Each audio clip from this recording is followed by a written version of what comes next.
Boa noite a todos. Que a paz de Deus, Jesus, esteja conosco nessa ocasião e sempre em nossas vidas. O tema que eu vou abordar com os irmãos é lei de ação e reação, lei de causa e efeito. Essas duas leis, frequentemente os irmãos dão assim como se fossem a mesma coisa, né? Mas elas, entre elas, vamos dizer assim que alguns irmãos também salientam pequenas diferenças, mas elas têm o mesmo fundo, a mesma base, vamos dizer assim, com pequeníssimas diferenças entre elas. Mas são essas leis que vão nos dizer que, dependendo do tipo de existência, de vida que nós levamos, nós poderemos ter uma vida produtiva, florida, né? De bons momentos, ou poderemos ter uma vida seca, mais difícil, improdutiva, com muitas dificuldades. Se não, nessa existência, uma existência futura. Esse assunto os irmãos poderão ver no Livro dos Espíritos, na quarta parte, Esperanças e Consolações, que vai da pergunta 920 até a 1018. Para quem não conhece, o Livro dos Espíritos é um livro básico da doutrina espírita, é feito com perguntas e respostas, de uma maneira direta, muito simples, uma linguagem muito simples de entender. Kardec formulou perguntas aos espíritos que então responderam, e nós temos o Livro dos Espíritos. Esse assunto também se encontra no livro O Céu e o Inferno, outro livro da codificação, na primeira parte do capítulo 7, que fala Código Penal da Vida Futura. E, logicamente, na obra de André Luiz, Ação e Reação, ali com duas capas diferentes, duas edições diferentes, na obra de André Luiz, Ação e Reação, psicografia do nosso saudoso irmão Chico Xavier. Então, os irmãos quiserem aprofundar esse assunto, poderão ver essas obras. Quem tem assim um pouquinho mais de idade, né? Quem é jovem há mais tempo, como diz uns, né? Deve se lembrar dessa empresa chamada Círculo do Livro. O Círculo do Livro era uma empresa que vendia livros que já haviam sido sucesso, livros já publicados. Então aqueles que faziam sucesso, eles reeditavam os livros com capa muito melhor do que a edição original, e você, se associando ao Círculo do Livro, tinha a obrigação de comprar um livro por mês.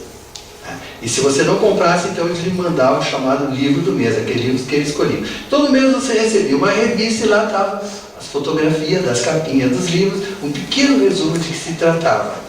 E eu fui sócio, enquanto essa empresa existiu, por um bom tempo eu fui sócio, e tinha um livro lá que estava sempre nos destaques da revista, que era esse aqui, ó. Quando coisas ruins acontecem às pessoas boas. Eu ficava curioso com aquele livro, assim, me chamava muita atenção, e eu ficava pensando, pois é, por que coisas ruins acontecem às pessoas boas, né? Aí te dá aquela vontadezinha de questionar se Deus é justo, e aquela coisa toda, né? Eu não era espírita ainda.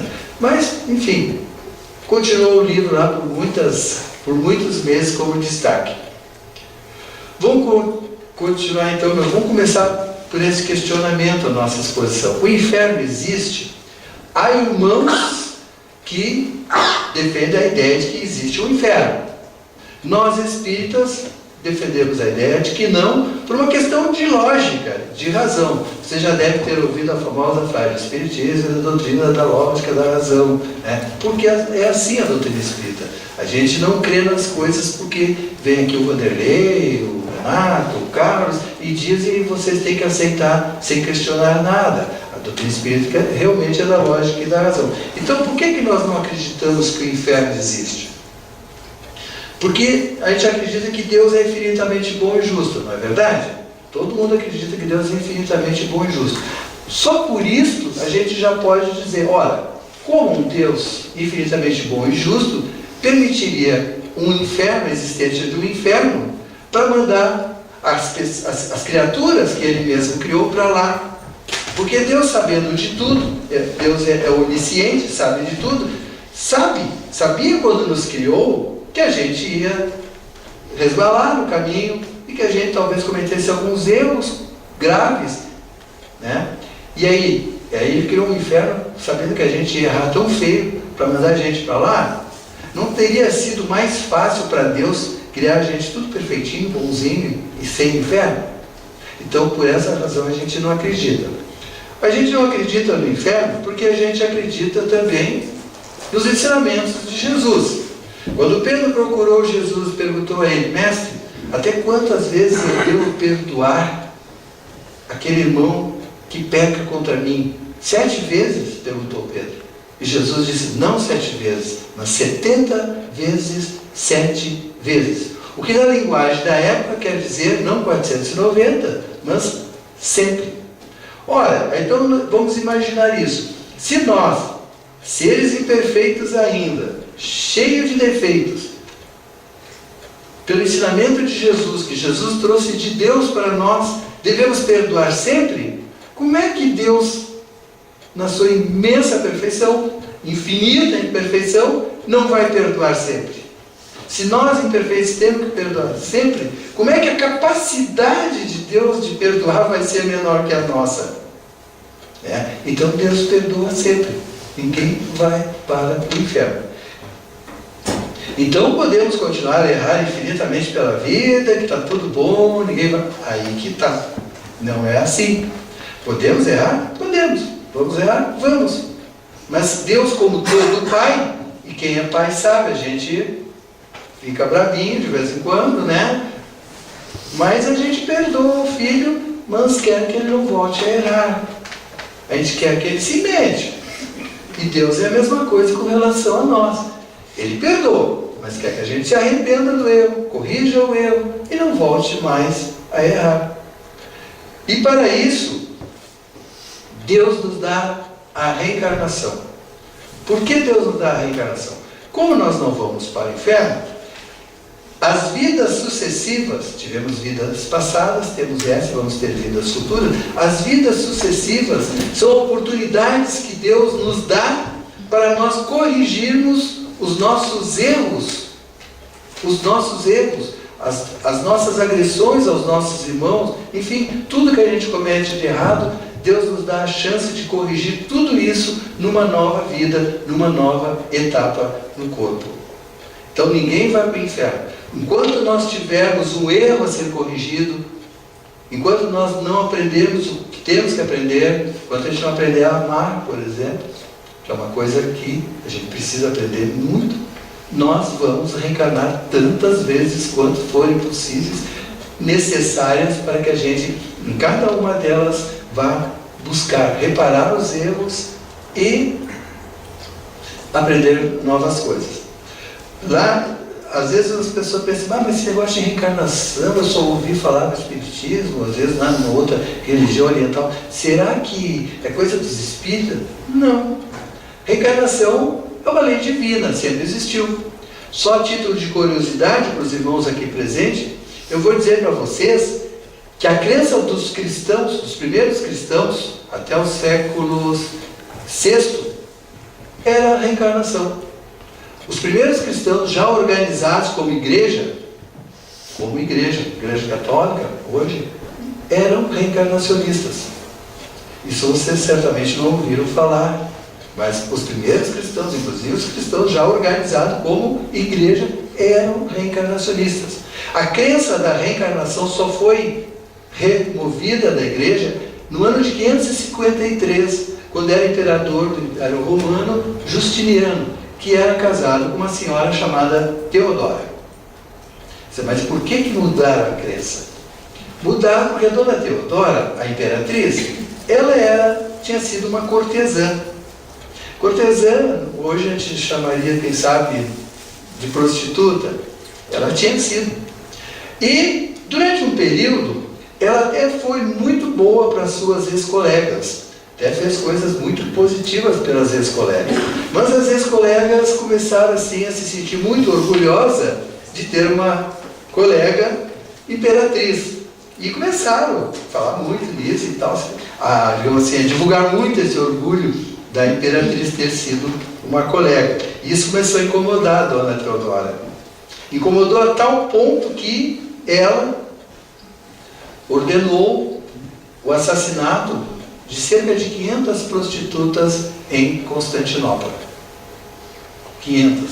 Como a crença dos cristãos da igreja era a reencarnação, aí os cristãos começaram a dizer para a dona Teodora que ela teria que viver 500 vidas para em cada uma dessas vidas, reencarnar 500 vezes, para em cada uma dessas reencarnações ela pagar, expiar a morte de cada uma daquelas pessoas. Aí se incomodou mais ela ainda. Então ela e o marido, naquela época o imperador influenciava muito na igreja, né? Conseguiram, mesmo sem a concórdia do Papa na época, mesmo sem a concordância de muitos, trocar no segundo concílio de Constantinopla a crença de reencarnação para ressurreição, que é o que nós temos até hoje aí fora em outras religiões. Mas na verdade, a crença da reencarnação está no Evangelho, lá, ó. Ninguém verá o reino de Deus se não nascer de novo, né? E outras partes que a gente não vai se estender, mas não é uma coisa dos espíritas, então. Sempre existiu e sempre existirá. Não vai ser, como se diz, um canetaço, né, que vai mudar a lei divina. E Deus então nos dá a reencarnação como oportunidade de a gente reparar todos os nossos erros, de fazer novos aprendizados. Ninguém vai para o inferno. Isso já me deixa bastante tranquilo. Então, como será a minha nova existência? A minha nova existência vai ser de acordo com o que eu sou. Analisem o que vocês estão passando hoje. Sabe? Se tem dificuldade, se não tem, se está passando por provas, não estão, qual é o grau das provações, e vocês vão saber que a vida anterior de vocês foi, como é que ela foi, se foi boa, mais ou menos, a julgar pelas provas que estão passando. Agora, se vocês quiserem saber a vida futura, aí é bem mais tranquilo de se prevenir para a vida futura. Vejam o que vocês estão fazendo hoje. E o que vocês fizerem hoje vai refletir na vida futura. De acordo com essas leizinhas aí. Lei de ação e reação ou lei de causa e efeito. Eu acho assim, saber isso aí fundamental para a felicidade nossa. Se não já nessa existência, numa existência futura. Mas o que é a lei de ação e reação ou lei de causa e efeito? Basicamente, essas leis nos dizem o seguinte: semeando dor, vamos colher tempestade, vamos colher dissabores. Se a gente fizer alguma coisa de mal, de ruim, isso vai trazer para nós, se não nessa existência, numa futura, alguma coisa ruim, uma dificuldade, uma provação, uma vicissitude, como maneira de corrigirmos o que nós fizemos.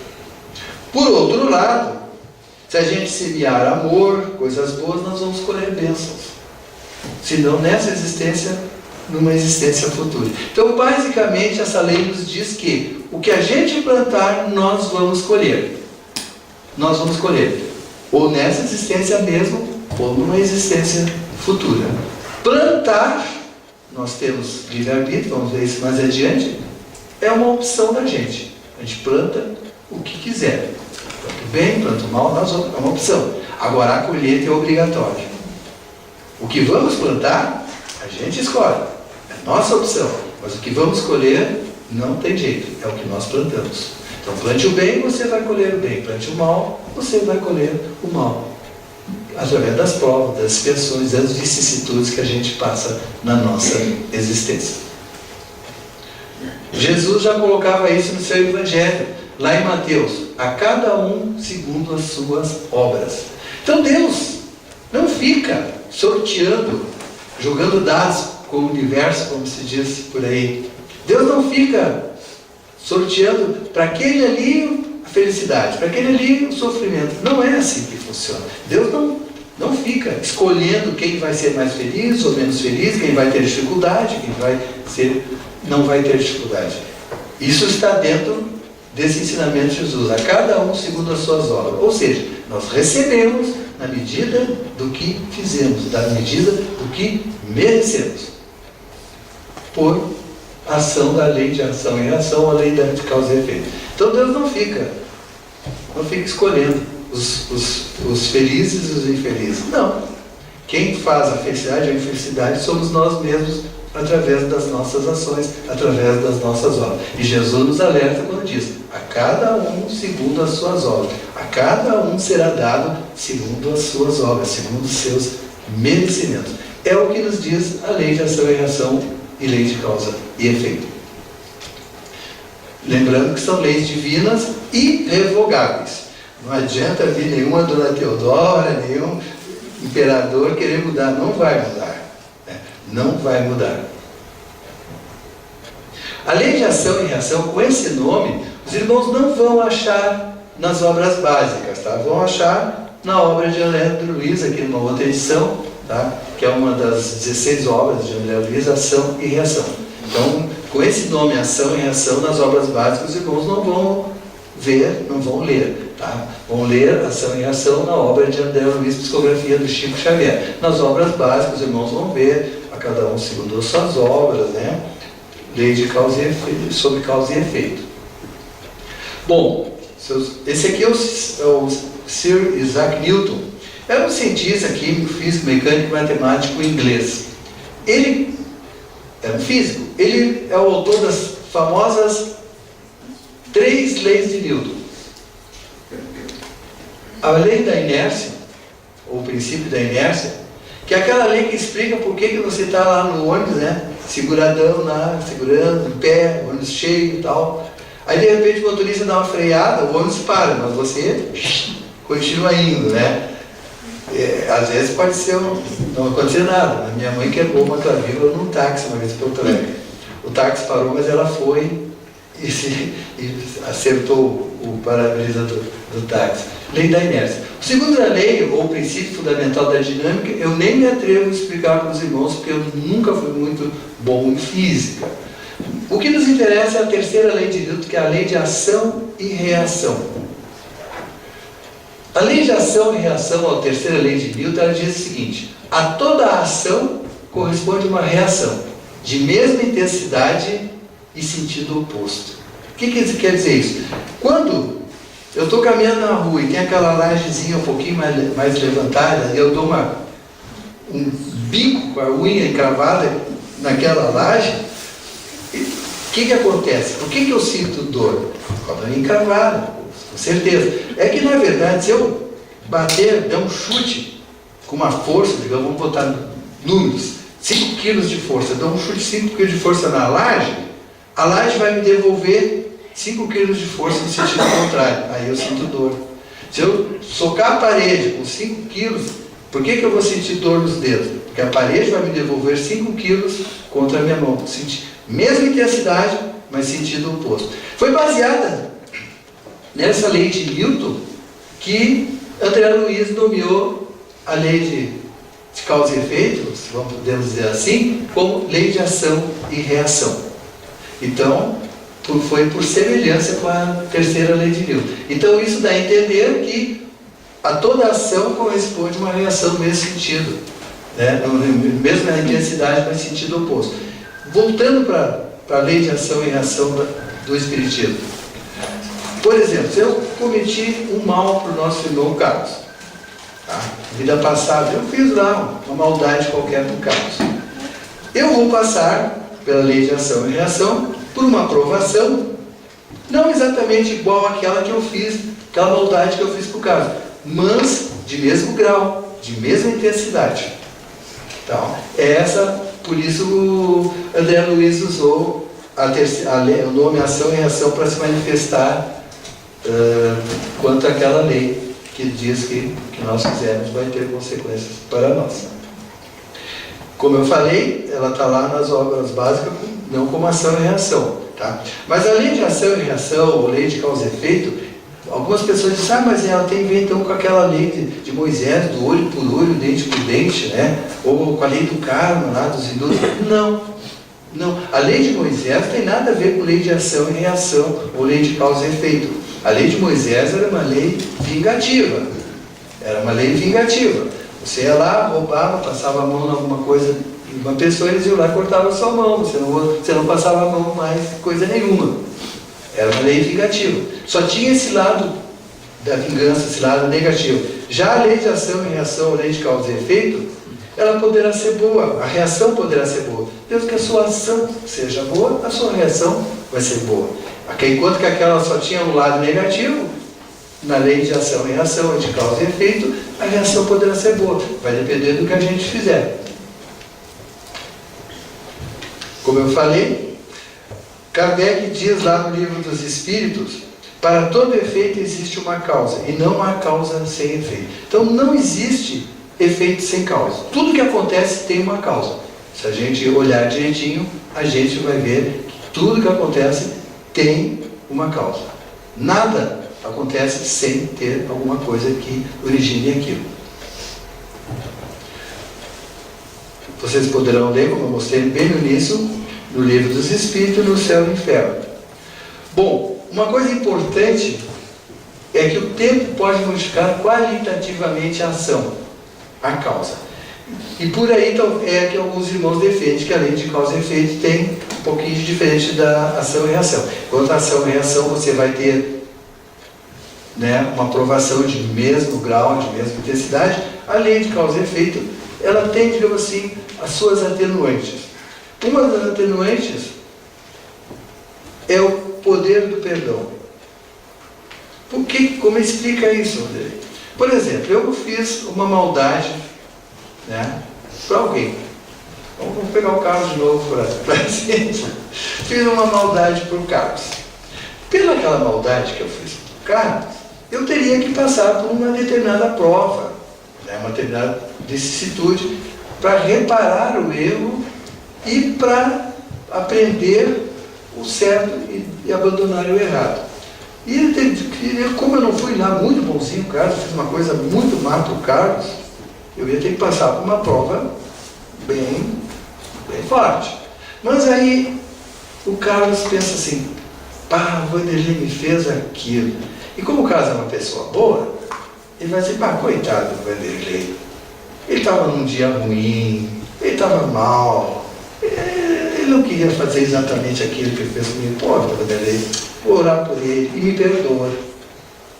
E me perdoa. Então, o grau da minha agressão ao Carlos, aquilo que eu fiz de errado, diminui pelo perdão do Carlos. Consequentemente, a prova pela qual eu vou ter que passar também vai ser atenuada ou, quem sabe, até extinta. Entenderam? Então vocês vejam o poder, a importância do perdão para o cristão, porque é um ato de caridade para com quem recebe o perdão, mas também para quem perdoa. E quando a gente perdoa, não só estamos beneficiando o irmão que fez alguma coisa, mas estamos beneficiando a nós mesmos. Quem perdoa se livra daquela lembrança da agressão, se desvincula daquilo que foi feito. Tá? Isso é bom até mesmo para a saúde. Agora, a pessoa que não perdoa, que fica corroendo as entranhas por dentro e lembrando daquilo, isso é mal para a saúde. Então, quando perdoar, além de ser um ato de caridade, um ato cristão, é bom para quem perdoa e bom também para quem é perdoado. Outra coisa que pode acontecer, que pode atenuar quantitativamente a nossa ação, é a reforma íntima. A nossa mudança, largar o homem velho, a mulher velha, sermos homens e mulheres novos. Largar o nosso passado de erros e procurar nos modificar, nos tornarmos melhor. Isso é fazer a reforma íntima. Buscar pôr em prática os ensinamentos de Jesus. Isso pode abrandar as nossas dívidas, pode abrandar as nossas provações que nós teríamos que passar se não nos transformássemos, se não nos tornássemos pessoas melhores. Então nós temos maneiras de atenuar as nossas provações, que teríamos que necessariamente passar pela lei de ação e reação, pela lei de causa e efeito. Isso aqui, gente, é uma das coisas que eu sou apaixonado por essa passagem. Tá? A prática da caridade ajuda-nos a reparar os danos causados à lei. E olha esse trecho que está lá na primeira carta de Pedro, capítulo 4, versículo 8. Tendo antes de tudo ardente amor um para com os outros. Antes de tudo. Porque o amor cobre uma multidão de pecados. Isso é a fórmula. É a fórmula, assim, um presente de Pedro para nós. Pedro está dando aí uma fórmula. Cara, tu não precisa esperar a próxima existência para passar por provas, por expiações, pelos erros que tu cometeu. Tu já pode começar a saldar essas dívidas agora, pela prática da caridade. Por quê? Pedro diz, porque o amor cobre uma multidão de pecados. E o que é a caridade?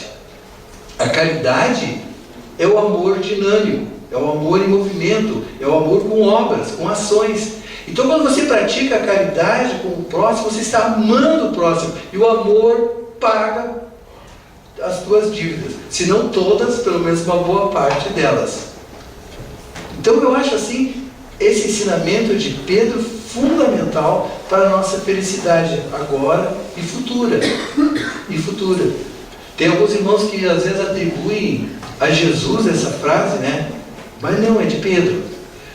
Mas eu acredito, eu tenho uma teoria a respeito. Eu acredito que Pedro só pode ter ouvido isso de Jesus. Não, é fundamental que a gente saiba isso. Por que eu digo que Pedro só pode ter ouvido de Jesus? Porque vocês devem ter lido lá no início do Evangelho de João, que João diz assim, nem tudo que Jesus falou pode ser escrito, porque nem todos os livros do mundo caberia escrever tudo que Jesus falou. Eu acredito que isso aí foi Jesus que falou, os outros não escreveram, mas Pedro botou lá. Né? Então, se alguém achar que é de Jesus, acho que tem uma possibilidade de ser. Mas quem escreveu foi Pedro, na sua primeira epístola, no capítulo 4, versículo 8. Tá? É fundamental. Não precisa ficar esperando passar por provas, por expiações na vida futura, por erros que a gente cometeu agora. A gente pode já, nessa existência, pela prática do amor, da caridade, ir saudando boa parte, se não todas as nossas dívidas perante a lei divina. O Orson Peter Carrara, ele escreveu um texto muito interessante com base no Livro dos Espíritos. Diz ele, não há uma única imperfeição da alma que não importe funestas e inevitáveis consequências, como não há uma só qualidade que não seja fonte de um gozo. Então, qualquer imperfeiçãozinha nossa vai trazer uma consequência desagradável. Mas da mesma maneira, qualquer caridade, qualquer coisa boa que a gente fez, também vai nos trazer uma bênção, também vai nos trazer um gozo.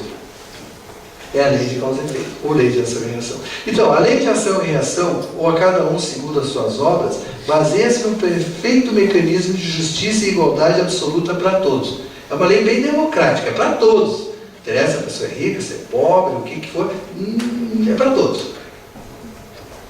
Não há qualquer favoritismo para quem quer que seja. Agindo bem, teremos o mérito do bem. Agindo mal, teremos consequências. Não se trata de castigo, em absoluto, mas de consequências. Então, quando a gente, pela lei de causa e efeito, ou lei de ação e reação, passa por uma coisa ruim, não é Deus que está nos castigando.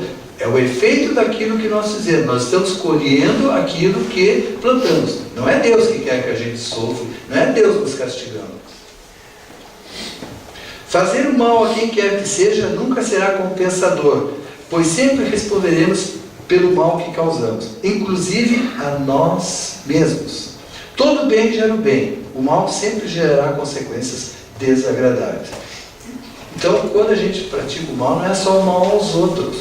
O mal que a gente pratica a nós mesmos vai também ter consequências desagradáveis, se não nessa existência, numa futura. Tá? Então não é a pessoa, eu não vou praticar o mal. Mas não é só não praticar o mal com relação aos outros, não praticar o mal também com relação a você mesmo. É cuidar do corpo físico, evitar os vícios, as drogas, as comilanças exageradas, fora de propósito, né? Essas coisas todas que a gente exagera de vez em quando. Bom, todos nós temos isso aí, ó, livre-arbítrio. Atingindo o patamar evolutivo que permite ao espírito integrar-se ao reino humano, conquista ele a faculdade do livre-arbítrio, ou seja, passa a ter a liberdade de escolha e torna-se a partir de então artífice do seu próprio destino. Quando Deus nos criou, vocês devem lembrar lá no livro dos Espíritos, Deus nos criou simples e ignorantes. Mas quando Deus nos criou, nós não éramos espíritos humanos, não éramos esse tipo de espírito que vem habitando os corpos humanos ao longo do tempo. A gente era o que chamamos de um princípio inteligente. Um princípio inteligente. Esse princípio foi evoluindo nos reinos da natureza. Passou pelo reino mineral, pelo vegetal, pelo animal, até que esse princípio, adquirindo lógica, razão e livre-arbítrio, passou a habitar corpos humanos. A partir daí, nós nos tornamos responsáveis pelos nossos atos. Até antes a gente só tinha instinto, automatismos, mas no momento que a gente recebe livre-arbítrio, que a gente se torna espírito e que passa a habitar corpos humanos, aí nós nos tornamos os responsáveis pelos nossos destinos, pela nossa felicidade ou infelicidade. Sem o livre-arbítrio, qual o mérito ou demérito do ser em evolução? Se a gente não tivesse livre-arbítrio, vamos imaginar que está tudo escrito lá, né? Tipo destino. Está tudo escrito.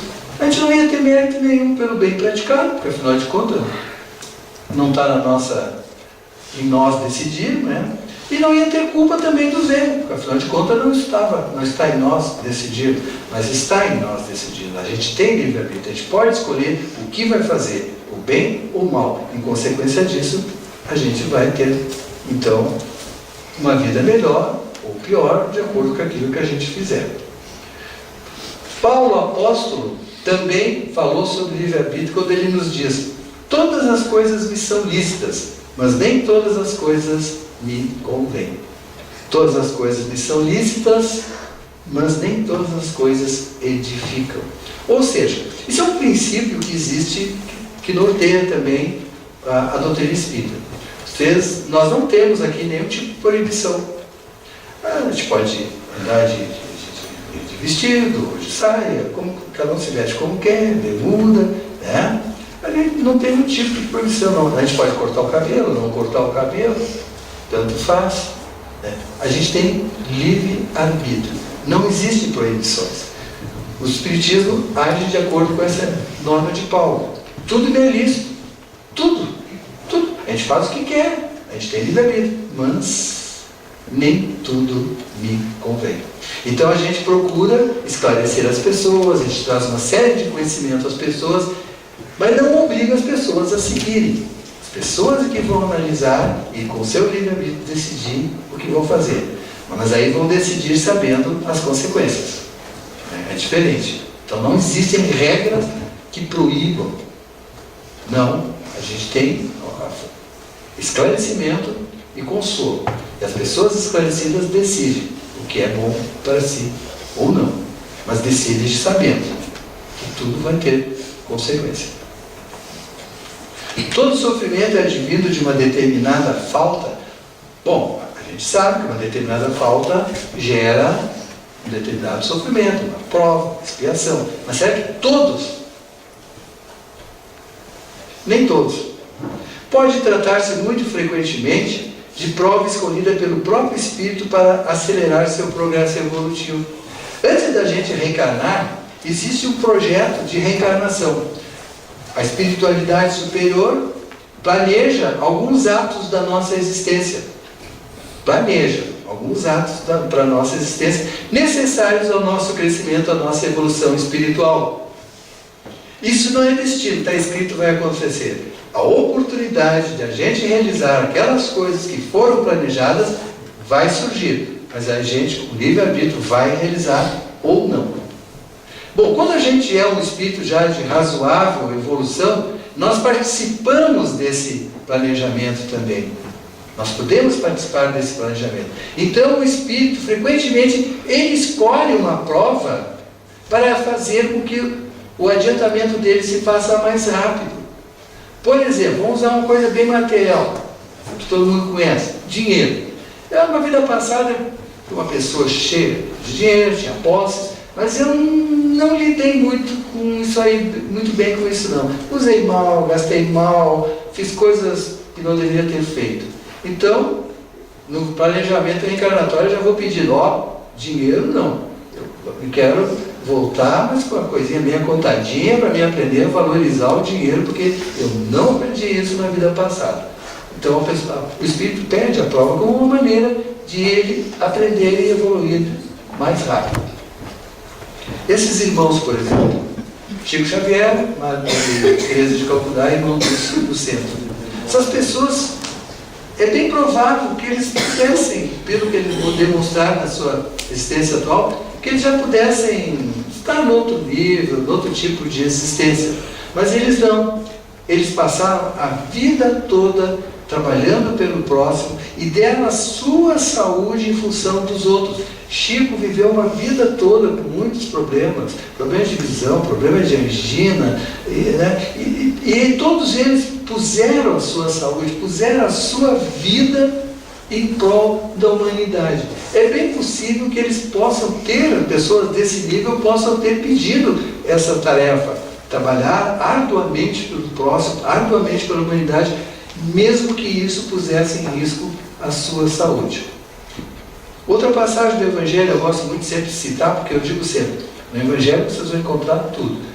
Lá no Evangelho de João tem uma passagem em que Jesus ia em determinado lugar e tinha lá um cego de nascença. E aí ele estava lá, Jesus passando, ele chamava e tal. Aí Jesus foi lá conversar com ele. Você sabe que Jesus o curou, né? Jesus o curou. Aquela famosa passagem que Jesus fez barrinho com o guspe, né, e passou no cego e ele voltou a enxergar. Era um cego de nascença. Aí os apóstolos foram perguntar a Jesus, sabedores da lei de causa e efeito, eles foram perguntar a Jesus, quem errou para que ele nascesse cego? Ele ou seus pais? Ou seja, eles estavam julgando que ele nasceu cego por alguma razão. Quem é que errou? Foi consequência do quê? Que erro de quem? Dele ou dos pais? E Jesus disse, nem ele, nem os pais erraram para que ele nascesse assim. Então, nem sempre a pessoa passa por uma prova, né, por alguma coisa que ela tenha feito, por alguma falta que ela tenha feito. Jesus diz, ele veio assim para ser uma oportunidade de se manifestar nele o poder do Filho de Deus. Ou seja, é bem provável que esse irmãozinho tenha pedido na sua programação reencarnatória vir naquele estado para que Jesus demonstrasse nele o poder do Filho de Deus. Então ele passou anos de uma vida como cego sem que ele tivesse uma falta para nascer cego, que resultasse numa cegueira. E Jesus diz com todas as palavras, nem ele pecou e nem seus pais pecaram para que ele nascesse assim, mas foi para que se manifestasse nele o poder do Filho de Deus. Então nem sempre a falta ela é resultado de um erro que a gente possa ter cometido. Às vezes o sofrimento, né, nem todo sofrimento é resultado de uma falta que a gente possa ter cometido. Às vezes o Espírito pede a prova, pede a dificuldade, pede a vicissitude como uma maneira de aprendizado, de tirar de si más tendências, de aprender o certo, corrigir o errado e assim evoluir mais rápido. Bom, como é que deveríamos agir então com relação aos nossos erros, frente a essa lei? Se o erro é dessa vida, vamos ver onde erramos, vamos nos arrepender, pedir perdão, se for o caso ao irmão agredido, perdoados ou não, vamos buscar reparar o mal que a gente fez. Às vezes não dá mais, não é verdade? Tem coisas que a gente erra, tem coisas que a gente faz e que não tem mais como reparar. E aí a gente lembra daquela importante regrinha de Pedro. O amor apaga a multidão dos nossos pecados. Então, se não dá mais para corrigir, não tem como, o amor apaga a multidão dos nossos pecados. A caridade apaga a multidão dos nossos erros. É isso aí. Tudo não dá mais, né? Agora, se o erro for de vidas passadas, não tem jeito, né? Aí é fazer todo o bem possível. Todo o bem possível. Ainda de acordo com a regrinha do Pedro lá. Porque o bem que a gente faz, o amor que a gente faz, a caridade que a gente pratica, apaga a multidão dos nossos pecados. Então nós temos aí uma regrinha de ouro, né? Bom, resumindo, só umas coisinhas assim, A lista seria enorme, eu ficaria lendo a noite toda. Para que a gente não tenha que passar por provas e expiações difíceis. Vigilância nos pensamentos. Porque às vezes a gente tem uns pensamentos terríveis, a gente pensa umas bobagenzinhas, às vezes a gente está com umas intenções na cabeça nada boas, né? Vamos vigiar os pensamentos e atos. Oração sincera. Prática do bem e da caridade. Não à fofoca, à maledicência. Não aos preconceitos de toda a ordem. Não aos vícios e às drogas. Não ao ódio, à raiva. Correção imediata de qualquer erro cometido, enquanto dá para nós corrigirmos esse erro, né? Luta contra as injustiças. Pensamento constante do bem. Evolução a cada dia. Buscarmos ser a cada dia pessoas melhores. Buscarmos a cada dia pôr em prática os ensinamentos de Jesus. É difícil? É difícil. Nunca ninguém falou, acho que era fácil. É bem complicado. Ser cristão não é fácil, não. Né? Então, buscar a cada dia a melhora. Nós espíritas, por exemplo, Kardec já deixou bem claro que o espírita não é nenhum modelinho de anjo, né? Então as pessoas cobram, se o espírita faz uma coisa, mas tu é espírita, como é que você quer? Não, a gente erra também, porque a gente não é um modelo de anjo. Tem uns que dizem, eu estou tentando ser espírita, como se o espírita fosse um ser perfeito. Então nós estamos tentando ser espíritas. Nós não somos espíritas porque nós não chegamos no certo patamar. Não, nós somos espíritas, com todos os erros. Porque o verdadeiro espírita, segundo a Kardec, é aquela pessoa que luta constantemente buscando se melhorar, domar as suas más inclinações, as suas viciações. Ou seja, o espírita é imperfeito também, mas se reconhece o espírita pela sua luta constante em se melhorar, em dominar seus erros, suas más inclinações. A causa passada gera uma dor no presente. A causa presente provoca um sofrimento no futuro. É aquilo que eu disse a vocês no início. A gente hoje passa por sofrimentos em consequência do que a gente fez em vidas passadas. Mas também poderemos passar no futuro por sofrimentos em consequência do que a gente está fazendo hoje. Sobre hoje, agora, nós temos o controle. Sobre o passado, a gente não pode mais mudar, né? Qual a finalidade da lei de ação e reação? Ou lei de causa e efeito? A perfeição do espírito. Então a lei de ação e reação ou causa e efeito não é uma lei para castigar ou para premiar. É uma lei que busca a perfeição do espírito. Jesus nos disse, buscai em primeiro lugar o reino de Deus e a sua justiça, e todas essas coisas vos serão acrescentadas. Então frequentemente a gente busca pedir a Deus, pedir a Jesus, aos bons espíritos, né, que nos ajude nisso, que nos ajude naquilo. Mas a gente sabe que tem uma lei de causa e efeito, de ação e reação. A gente recebe de acordo com os nossos atos, de acordo com os nossos merecimentos. Então, antes de pedirmos, vamos ver se a gente merece. Se não merece, vamos fazer por merecer. Por isso Jesus diz, buscai em primeiro lugar o reino de Deus. Buscai amar a Deus sobre todas as coisas, ao próximo a si mesmo, amar os inimigos, honrar pai e mãe, e tudo aquilo que Jesus ensinou. Isso é buscar o reino de Deus. Buscar isso em primeiro lugar, porque isso nos torna merecedores das graças que a gente busca. Então, se a gente quer uma graça, se a gente quer uma bênção, busquemos primeiro fazer por sermos merecedores, através da nossa mudança para o bem, nossa mudança constante no bem. Queira o bem, plante o bem, e o resto, bem. E o livro? Bom, o livro eu nunca li. O livro ficou lá meses me chamando a atenção e eu ficava me questionando, né? Mas como é que pode? Por que coisa ruim acontece às pessoas boas, né? E aí, quando eu me tornei espírita, estudando essas coisas, eu fui descobrir por que coisas ruins às vezes acontecem às pessoas boas. É porque a gente tem várias existências. Teve existências passadas, tem essa e teremos existências futuras. Às vezes a gente já é uma pessoa melhor agora, mas não foi em vidas passadas. Então a gente está colhendo hoje, apesar de a gente já sermos melhores, o que a gente colheu, o que a gente plantou em vidas passadas. Então é por isso que coisas ruins às vezes ainda nos acontecem, embora a gente esteja nessa luta, às vezes a gente sente que está melhor, que é outra pessoa, que que se modificou, mas ainda temos algumas dívidas, né? Dívidas passadas. Mas não esqueçamos da lei de Pedro, né? Caridade, o amor, apaga a multidão dos pecados. Então não desistamos de buscar a felicidade já nessa existência pela prática do amor. Eu acho fundamental. Quem sabe o que planta não teme a colheita. É uma frase meia meia, né? Porque quem sabe o que planta não teme a colheita. Não teme se plantou coisa boa, né? Porque se plantou coisa má, pode esperar que a colheita vai ser ruim. Bom, eu vou passar para vocês um filmezinho, eu espero que funcione, tá? Ele tem 2 minutinhos, vocês não tem que ler, tá, gente? Não tem jeito, ele não é faladinho, só escrito mesmo.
Então é isso, né, gente?